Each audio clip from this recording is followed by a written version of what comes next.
So I want to start with a modern-day fairy tale. We need to have this as well. You wake up one morning and there are dozens of tweets, Facebook mentions, Instagram photos talking about your product. People are flocking to the website. Now, are we supposed to be alarmed? Or are we pleased? Is this something we planned? We furiously scan through many Twitter mentions, and we trace it back to a couple of passionate fans who have been talking about our product and sharing it with their followers, and their followers shared it with their followers, and so on. And this is every company's dream, isn't it? Yesterday, Danica talked about influencers, and there are companies today who are paying the equivalent of a year's salary to appear in these Instagram feeds, right? So this is what they want, but it's usually with their conditions, right? If it's a message or an outreach that was planned, that's really well marketing, that's spent marketing money well spent. If instead it's something spontaneous or more grassroots, there could be a risk that the message being spread is not the one that the company intended. And that's kind of the reality of today, right? That you're not in control of everything. And no matter how well known the company is, how powerful it is, that they can't control everything that's happening in the company. And that's the first step of open, is admitting that the top-down broadcasting ways of marketing and doing business are over, and that there is a new reality. So let's look at that reality a little bit more. In the beginning, brands or even new products want to be known, right? They're broadcasting pretty unidirectionally, telling people who they are, what they do, why they're cool. And if they're lucky, some people will be listening. They'll come closer. They may try the product. They may buy it. And at this point, the brand has to really start listening. They're not broadcasting anymore. They're understanding how the product is being viewed. If it's something that people are resonating with, maybe how they're being viewed with competitors. And at that point, they don't own the communication 100% anymore. When you go from trying to be known to interacting, those voices are alongside yours. They start to amplify alongside yours, and it sometimes can reach more people even without you wanting them to. At this point, you've formed a bit of a community with other people. They may even be interacting amongst themselves and not with you at all. So this is part of the entire experience. And they infect and talk to other people as well. So not every brand is ready for a shared stage, right? It's much easier to stay up there and be controlling and tell people how to interact with the product, how they should react, but that's not reality. So this is my little reality ball saying, you can't just stay up there. So let's talk about open. The opportunity of open is not a recipe. There is not specific ingredients to follow down to the specific process, but rather it's more of a menu that you can choose from what makes sense to your organization or your community or your product.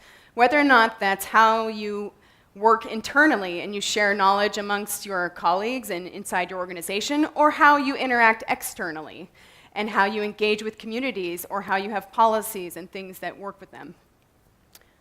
So let's talk about open. What if you were open to involving everyone in your product development, in your communities? Of course, there's no better example of this than WordPress. The open source software, if you didn't hear yesterday at Tony's fireside chat, it powers 26% of the top 10 million websites. That's a lot. And in case you're not sure who owns the rest of that pie, there's no other content management software that comes even close. And because it's open source, you can see the code, you can manipulate it, you can do whatever you want. And that is done in public. So the software development on make.wordpress.org is where you can see the roadmaps, what the decisions are being made, and you can follow along whether or not you're a product owner or a blogger or anyone. And right now we have a Slack community of over 10,000 people, and the only barrier to entry is just to create a WordPress.org login, which is free. So there's really a lot of attention in how to involve everyone. And it's not just the code. Now we have more than a dozen community teams that are focused on different things such as accessibility or multilingual, from events or training. Speaking of events, we do conferences like this too. Conferences with programs worth hundreds of dollars, but are subsidized by the community so that the price of admission is $20 or $40, so that the barrier to learning WordPress and becoming involved cost is not prohibitive.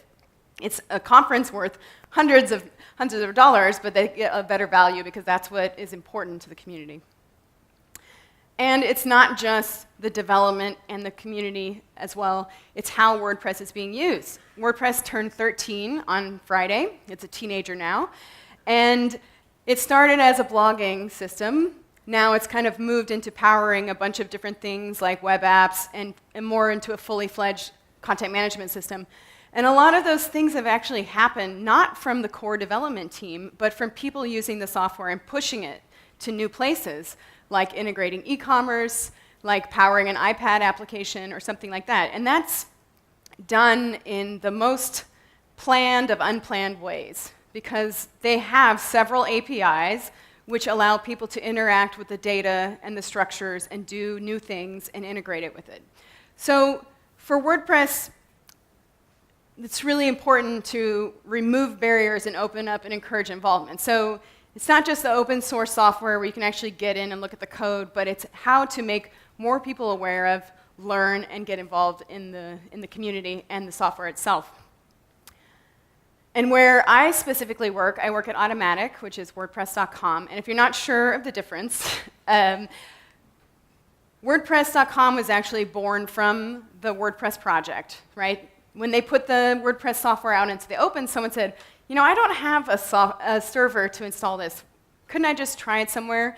And the co-founder of WordPress and our CEO said, yeah, we'll put up the first WordPress hosting provider so that you can try out the software. And that's how Automatic was born. So we were born from a place of open, just like the open source software project, which was not born in a garage like some of these other startups, but from people working across the globe. So our founder thought, what if we created a company the same way, that is spread out across the globe, and that we just try to collaborate openly? And now there are more than 460 of us all over the world. We don't have a single office, so we all work from home or in a co-working spot. And many of us don't have even another person in the same city, some of us not even the same country. Now, we just hired our second person in Montenegro, so I think now per capita there may be the most automaticians in the whole world in Montenegro, which is pretty great. Yeah. And we're still hiring, so go ahead and check it out. But so because we're spread out all over the world, for us, communication is oxygen. This is paramount for us because we don't see each other. We see each other once a year at a company meetup, and then some of the teams meet maybe 1 or 2 more times a year. It's really important that we share everything so that we can learn and grow together because we don't see each other. We don't have that in-office work time. And the way we do that is by providing access to all our information. So we have an open vault of information. Whether or not you are a product designer or an engineer or a writer on our editorial team, you have access to company financials, to product roadmaps, to all the project teams. It's actually, I think it's something like 500 WordPress blogs that are interconnected, and you can see what other teams are working on. And we share all that information because that's how we learn, that's how we grow. So if you're a new person coming into the company, you have an amazing opportunity to see what decisions, experiments, and work went into the software you're using today that you're going to start building on. You can trace it back and see what was decided, what have we tried, and that open information is really powerful.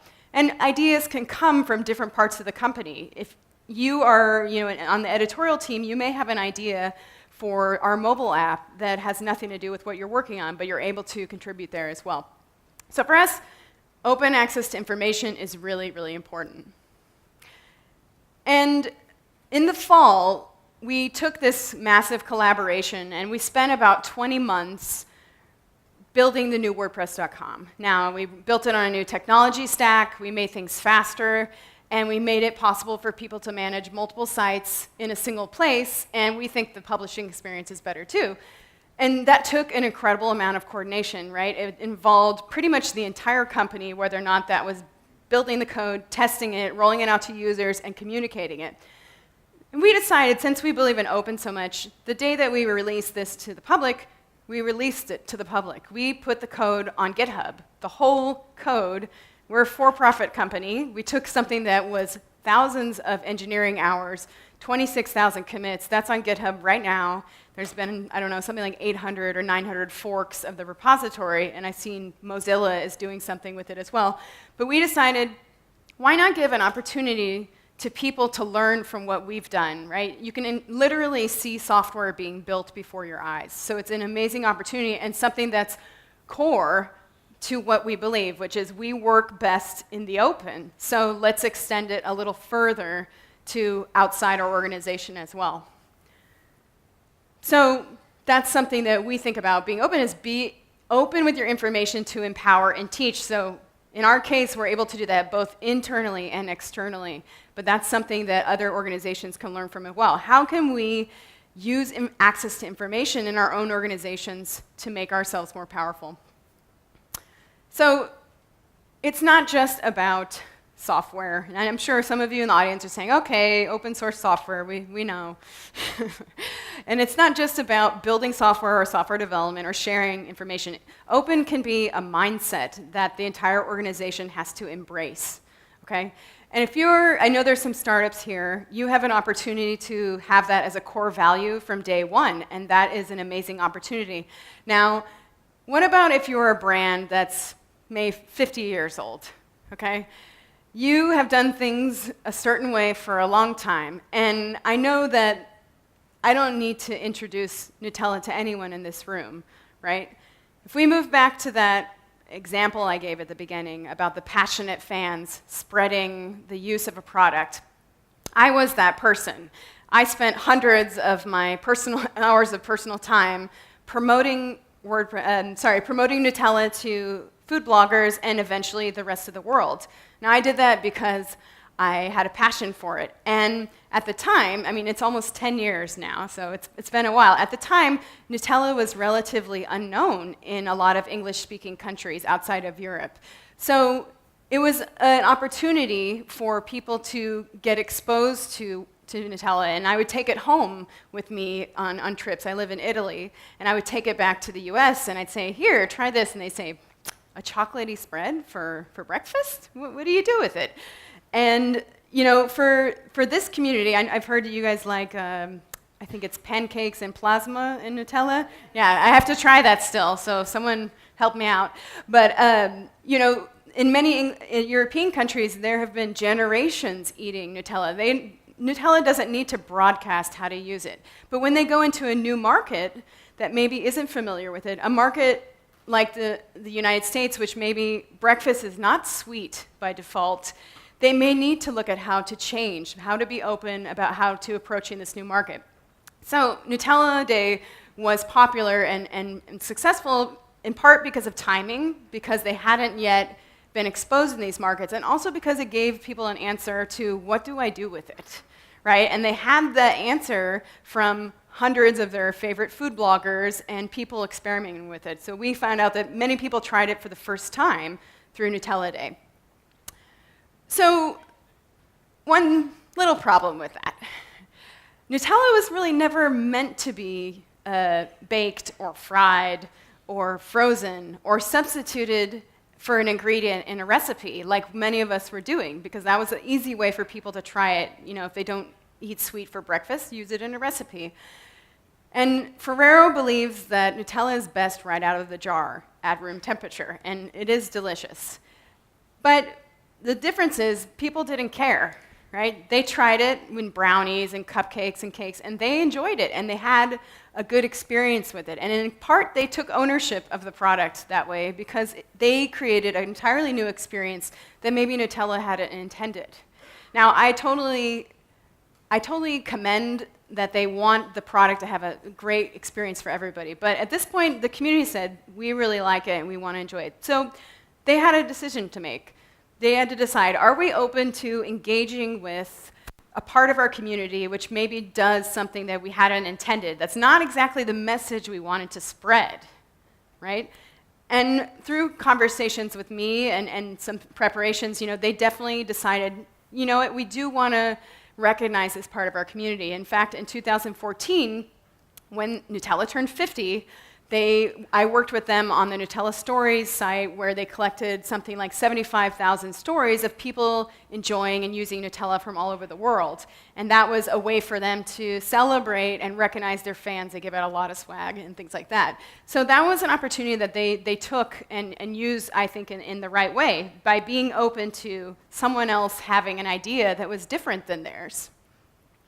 Now, personally, last year I gave the community back to Ferrero on my initiative because it was a hobby, and I do have a job that I love and other things I want to do. And they have a lot more resources and interest in making sure that it goes global. But I think that the lesson here is that you may not always agree, but you need to be open to engage. So whether or not that's externally, definitely in this case, we're talking about your community and your users, that deciding to engage with them is always going to be more beneficial than trying to ignore that they exist or perhaps, stopping them. And they have an amazing community. Now, someone else we can learn a lot from when it comes to community is Lego. And I thought I didn't even need to put Lego up here. If I just had the brick, you'd know exactly who I'm talking to. Because Lego has generations of fans. There are adult fans who, have thousands and thousands of dollars of Legos. And there are a lot of lessons we can learn from Lego when it comes to their community. But there's one incident in particular that I want to talk about, and that is from this fall. Now, this is the artist from China called Ai Weiwei.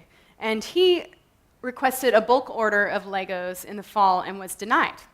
Now, he's used Legos in some of his other art installations, and in this case it was denied, and his fan base got pretty upset, and they tried to collect Legos for him to use. Now, he thinks that Lego it's not a brick to him, it's a language, right? It's a form of self-expression. And that's another part of when the experience, it goes beyond you telling people what to do with your product, you lose a little bit of the ownership of that. And for him, he said, this is not plastic. This is my self-expression. And understandably, people were very upset about this, right? And they got a lot of negative attention, and ultimately they changed the policy so that because what they were doing before was when someone requested a bulk order, they said, okay, what are you going to use this for? And they had to approve of the usage.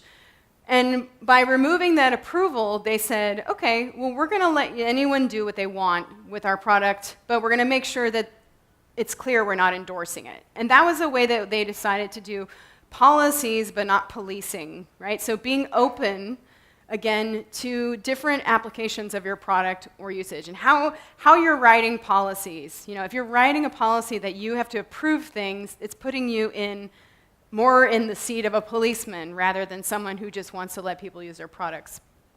So, and they admit, this is from I think the president, it was an internal mistake, and it's a typical example of what can go wrong in a big company. And this is such an honest admission and such a problematic admission, because the bigger the company gets, there is room for error, right? There's room for people who perhaps, if they have a policy to follow, they're going to do it to the letter and not take ownership, not be empowered to maybe say, maybe we shouldn't do it this way this time, right? The openness of their culture to question these policies. So being open to controls, which aren't controlling, right? So policies, not policing. And also being open to being accessible. For example, if this was an internal mistake and this was in the end a very important negative press for them, wouldn't it have been important for the CEO to know about this before it happened? Why couldn't they have talked from the lowest level up to the highest? And that's when I talk about being accessible, is having that information sharing internally, being open for someone to raise the alarm for something. And also, being open to being contacted externally. Now, I don't think there's a better example of being open than a real example of what happened to me in 2013. Now, if you weren't aware, part of our fairy tale here, in 2013, I received a cease and desist order from Ferrero about Nutella Day, telling me to stop all activities immediately today. Now, I don't know about you, but no one likes legal activity. I personally do not enjoy it. And I decided to voluntarily shut down the community, even though I legally did not have to. And when I did this, I knew that internally the right people hadn't learned, right? And it was a lesson in open that if they had been, I hypothesize now, looking back, and as I said, things are great, we resolve things very amicably, and I really think that they're embracing their fans. But I hypothesize, if they had been more open, one, if there had been access to information internally, they would have seen some of the previous interactions with other members of the company that I had had with them. If they had been open to policies, there would be no routine intellectual property checks anymore. There would be a way for people to start conversations when some sort of policy gets triggered. They would have a way for people to raise the alarm or talk internally and talk to the highest levels when something like this happens. So for me, that's a very clear example of how I think things could have gone differently. Again, I don't have any problems with that now. It's just an example that I wanted to use.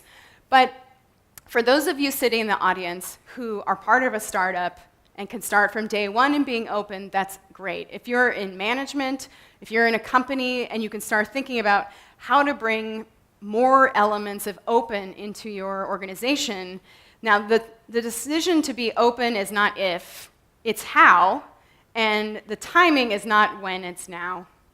So thank you very much.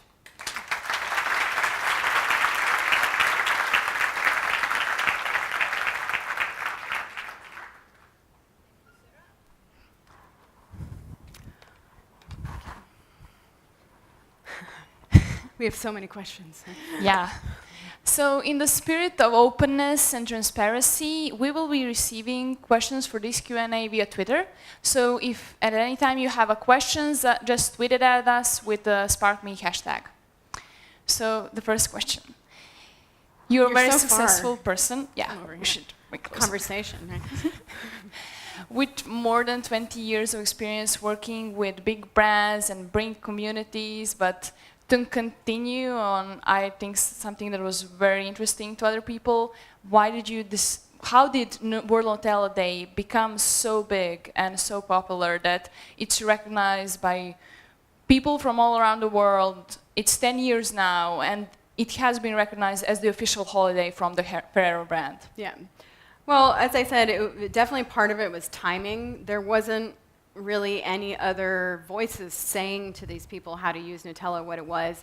And I think a lot of people, especially those who had been to Europe, maybe on a vacation, they came home and they said, oh, there's this great thing that nobody knows about. So people who started to spread it felt a little bit like insiders, right? And they were sharing some knowledge with other people. So there was that element of being able to introduce people to something new.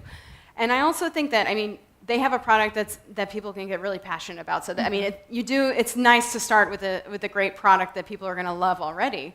But I also think that, back in 2006, the end of 2006, 2007, I was one of the first people who didn't ask for permission to do something. I said, I think it would be great to have a holiday. I'm just going to do it. Mm-hmm. And now I think more people are doing that. More people are feeling empowered to do that. But I think it was just one of the first times when people said, oh, okay, let's do it and see how, and just started to spread. It really spread beyond what I thought it would be.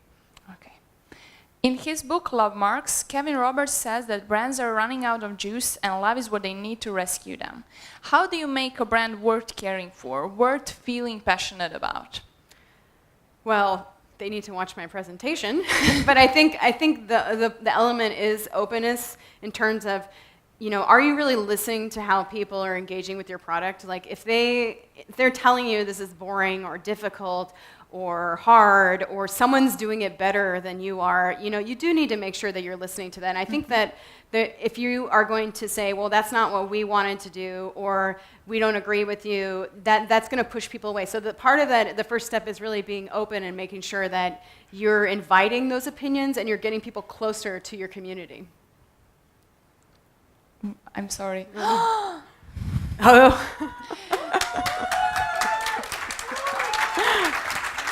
Nice. So plasma. Excellent. And Nutella. Okay, you have to show me, do I dip it? Okay, you dip, okay. Yeah.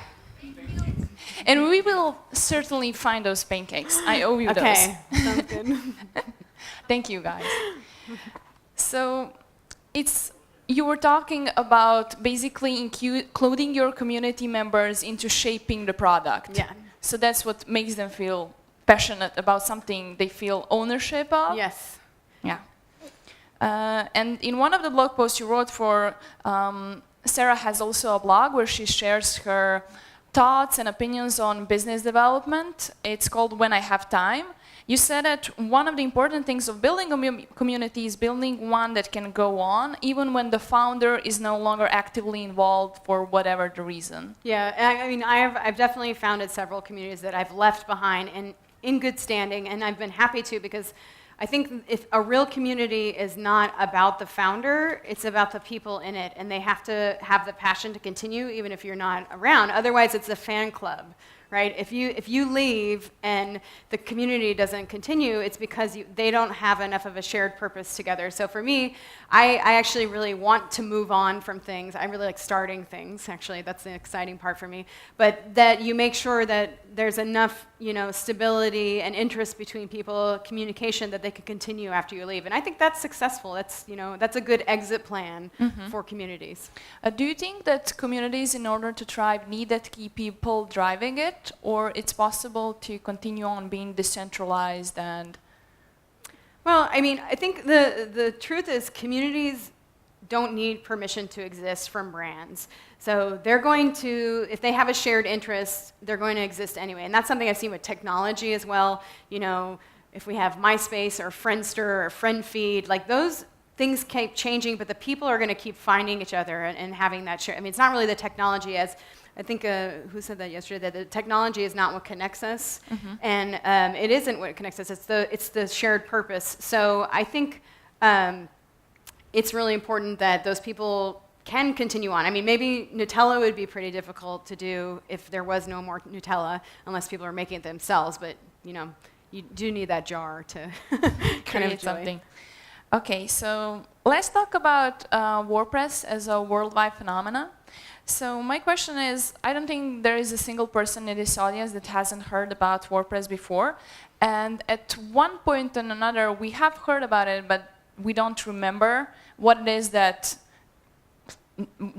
first initial contact with it. So considering that there are no online branders, there are no native advertising, how did WordPress spread so fast? Yeah, well, it absolutely was word of mouth. There has never really been any official advertising for WordPress, and a lot of people just said, hey, have you heard of this? Let me show you how to use it. You need a website. I know how to do this. And that's how I got exposed to it, and I've been using WordPress for 10 years now, and just started making websites for people. And I think that is the ease of use, and that there's a lot of information online that people could teach themselves how to do it. So it was just the community itself spread that along. And then again, it is something people are passionate about. And basically, it's what we talked about, the love for brands before. Do you think that openness and word of mouth made it so passionate? I think that was a component of it, but I also think that the ownership part, that WordPress basically said, here's software, use it. You don't actually have to give anything back. It would be great if you did, and people who are using WordPress in the audience, I hope you do contribute to the community at some point, because it's really fun. But the great thing is it said, here's something that you can use, and you don't have to give anything back. And a lot of people have built entire businesses off of that, right? It's powered their websites, their e-commerce store. A lot of people have maybe consultancies that are running their websites, and they haven't had to pay for the software. So I think it's something that people see as like an essential part of almost like gas and water that has allowed them to run their business. And I think that ownership, in a way, they're like, that's what I use. It's partly theirs, has become, why people are so passionate. Okay. And you talked about also Automatic and the fact that you have over 460 employees from all over the world. How does that work? How do you make a distributed team so efficient? What glues you together? Well, as I mentioned, we have something like 500 WordPress blogs which are interconnected. And they aren't a traditional blog. They use this theme called P2. So it kind of turns it into like a mix between Twitter and Facebook. So they're threaded comments. You post from the front end. And then we cross-post. So if you're talking about something that the engineering team needs to know about on the mobile, you can tag them, and we have very good searching, so you can find information. So that's how we document decisions and discussions and things like that. And we also use Slack. Before Slack, we were using IRC. So Slack is not really it's just a new way that we're doing things. So that's more for immediate conversations, problem solving, and then everything gets documented. So for us, we have a saying, P2 or it didn't happen. If you don't document something, it's going to get lost. So we make that part of our culture, that if I was away on Friday, I'm not worried about what I missed that day because it's going to be documented somewhere. I can go back and read it. We don't use any email at all. Okay, so we have a question from Twitter, and this is from Nicola, one of the guys from our team. Corporate ties get scared when you talk about freedom and open because of loss of control. Can it really work in any company? So I think so, because I just think that the guarding of information, especially inside a company, because that is just, it's insane, because you're really guarding information from your colleagues who may need that information to do their jobs better. So internally in an organization, it makes no sense. If you have boundaries around your organization to the outside world, that makes more sense, and that's understandable. But inside a company, having access to that information can only make the organization more powerful. They can understand, if you're an account manager, you can see the financial part, you can see the product part, you can see everything and how they interconnect. And I also think that there's this fear of being judged or somehow derailing projects. If everyone can contribute anywhere, that nothing gets done.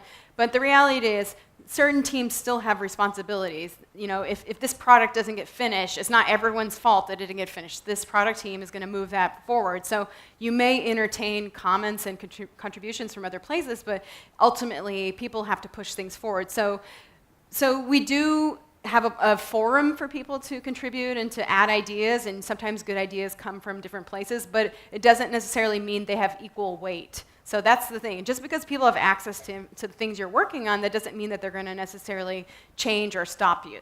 And so that is once you get over that fear of they're going to see what we're working on and judge us or tell us that we're wrong, it just becomes more normal. You work in the open, and then, and I've actually had to kind of talk to some of our more recent entries, maybe coming from more traditional corporate world, and at first it's uncomfortable to say, like, well, do I really need to tell people what I'm doing? I'm like, yeah, but if you start telling people what you're doing, then they expect it of you, and it's not uncommon. If you tell someone, maybe every 3 months what you're doing, I'm going to be very attentive to that and be like, well, okay, what are they doing? Because they're being very secretive.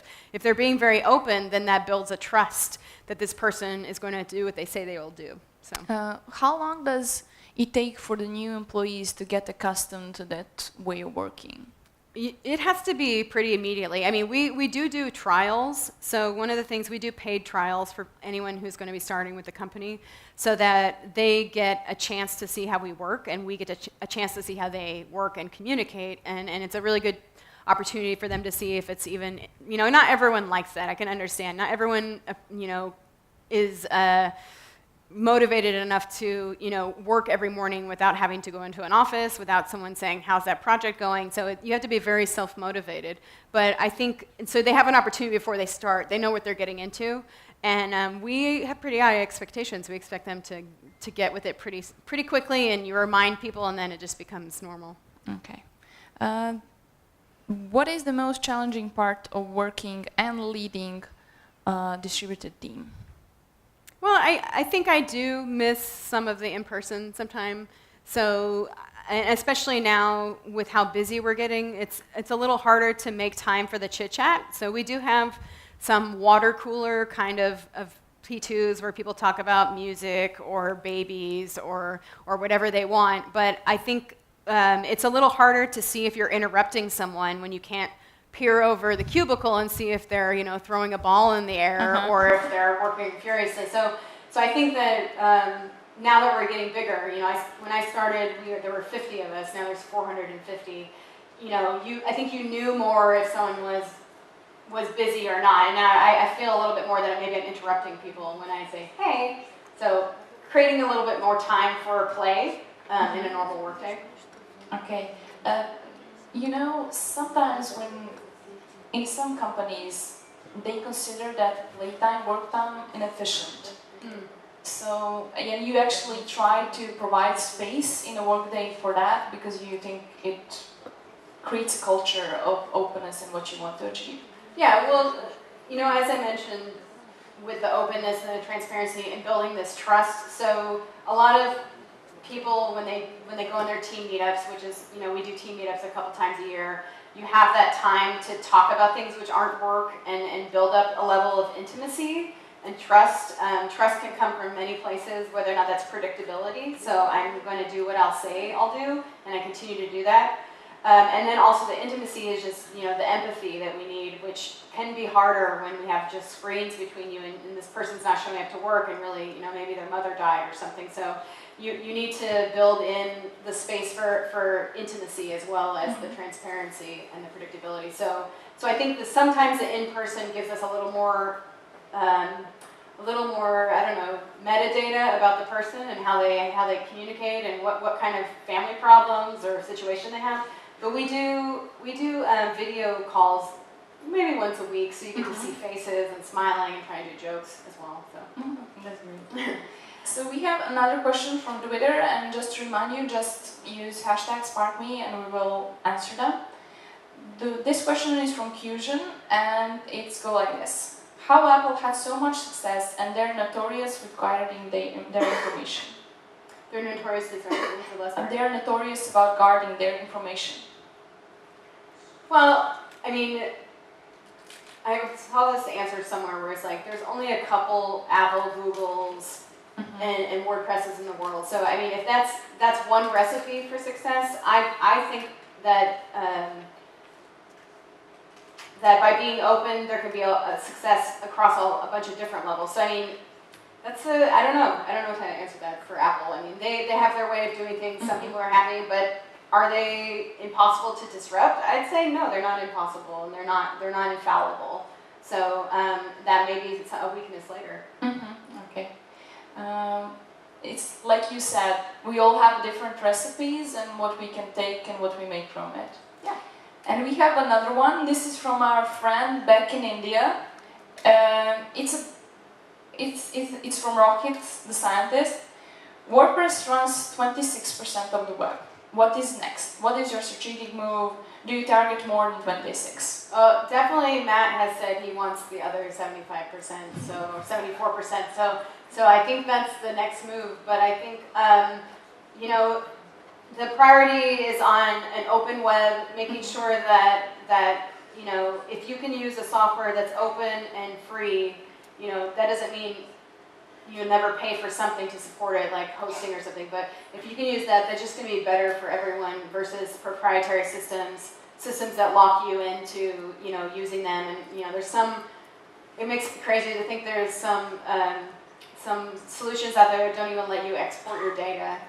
So I think that continuing to conquer the rest of it's really a victory for everybody. It's not just WordPress if everyone's using open software. So.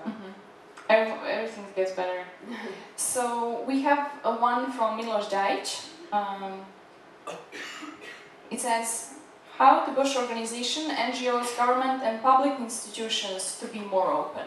Well, and we are definitely seeing that in the US, that not only are they using open source software, but then they're also putting that code out on GitHub that, I think the White House put something out there. So first of all, there are people already doing that, and they shouldn't, in the other organizations, maybe here, if there are any government organizations, like there are people that are already paving the way for you to do that.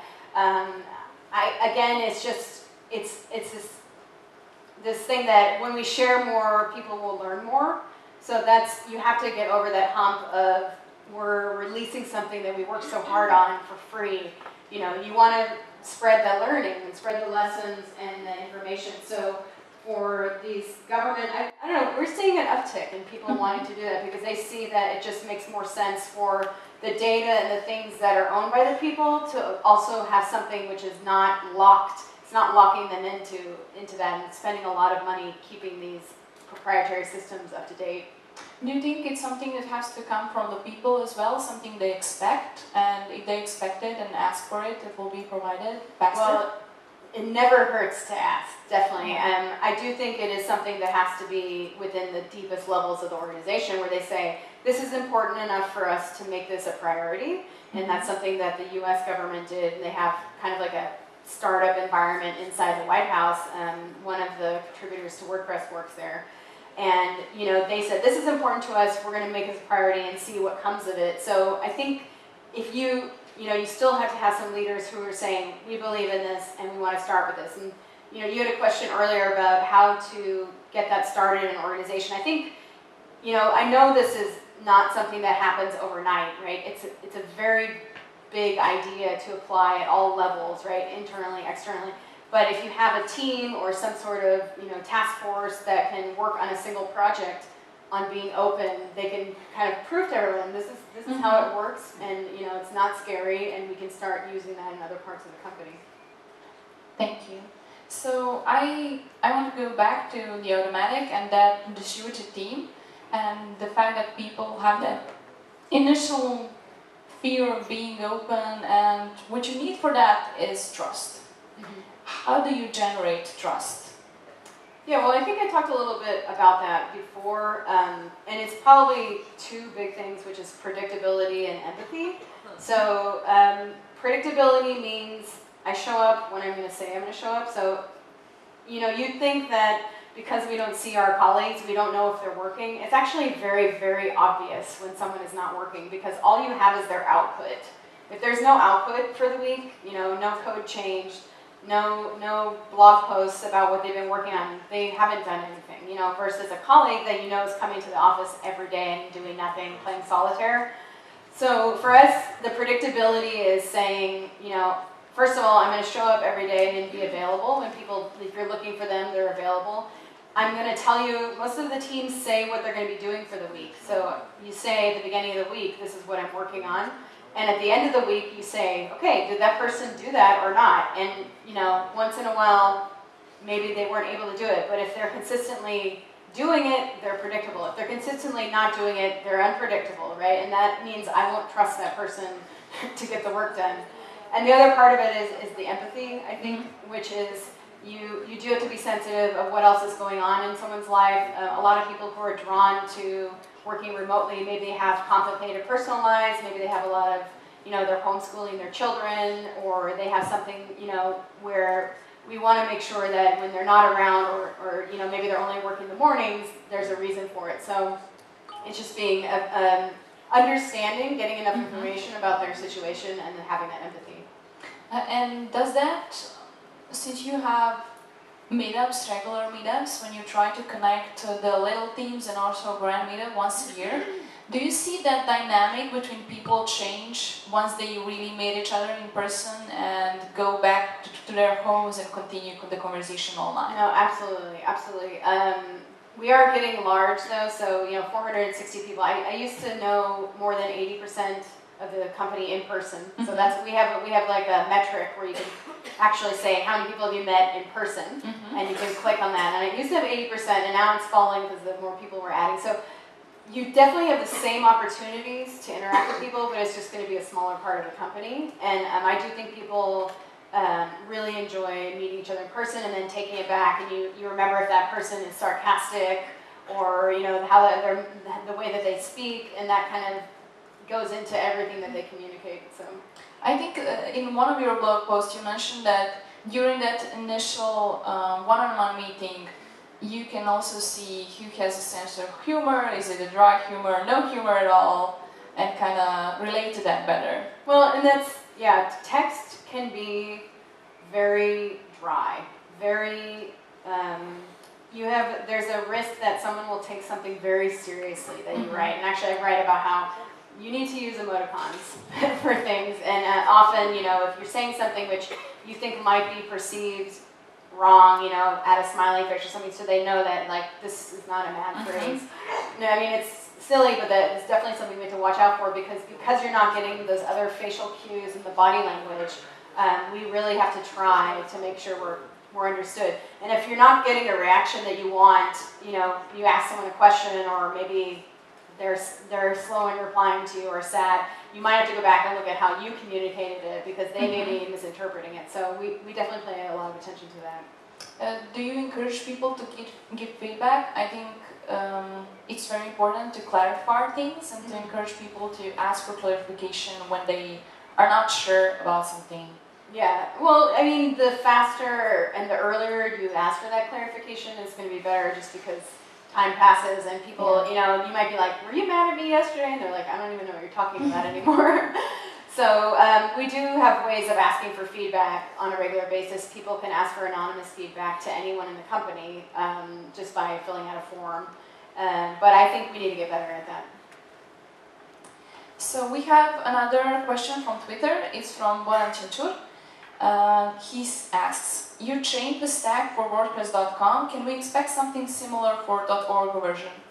Well, I'll give the same answer I've seen given, and I mean the short answer is it's not up to us. As I mentioned, there's hundreds of, well, probably thousands really now in the community who are developing that. So if any changes are going to happen, you're going to see it on make.wordpress.org, because they are the ones who are planning the roadmap of the technology stack. But the good thing is, the way we changed the front end, the underlying WordPress is still the same. It's still the same software, and we just built something on top of it that we can manipulate, and that opens it up for a lot of other people to do the same thing.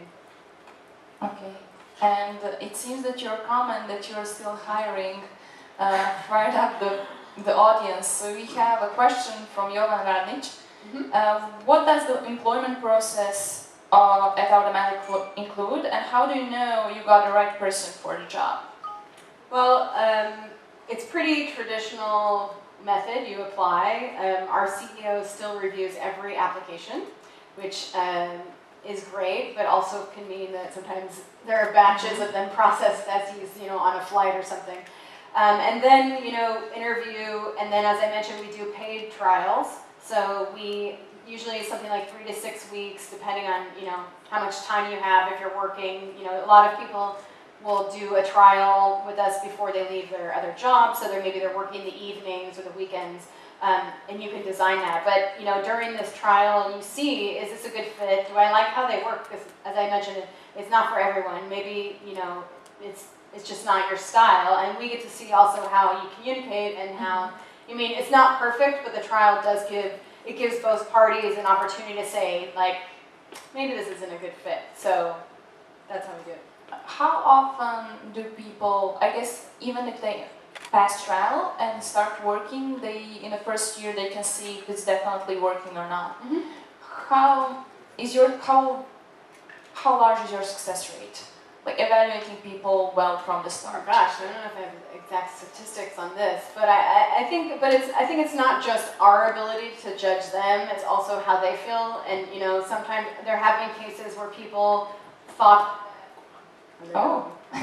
that it was the kind of environment, but they craved, maybe they were, because it depends. Like, I'm a very social person, so if I'm not getting social activity at work, I'm getting it other places. And for some people, if they're working very remotely and, you know, maybe they're missing that office engagement, you know, we have had 1 or 2 people who maybe has just said, like, this is not for me. But I think, you know, it's an equal opportunity for both people to say, this is a good fit or not. And the automatic certainly seems like a dream job. Do people ever leave? Well, you know, I mean, personally, I think that we have so many interests and desires, you know, like, I don't know if we have a culture, when I say we, I mean like the world, where you're going to stay at one job forever, you know. I definitely think that changed when I graduated from college, and, you know, that like lifetime employee kind of mindset has changed. So while we want people to stay as long as they can, you know, if they move on to something else, you know, that's understandable. Do you think your culture will need to change if you keep growing? Because you're growing pretty fast. Well, I mean, we said that when there were 50 of us, and we imagined being 100, and 100 seemed, you know, double. Oh, this is going to be so many people, and what do we do? And then when we're 200, and when we're 300, and the same questions, we keep asking the same questions. And so far, you know, I mean, there are some things that we're learning as we grow that we need to maybe have some better policies or have a better way to share information or make sure that things are being done. So I would say that the core, the openness is not going to change. And just the way that we actually do that may change. There may be some different, but so far I don't know. I think we're ready to see how big we can get.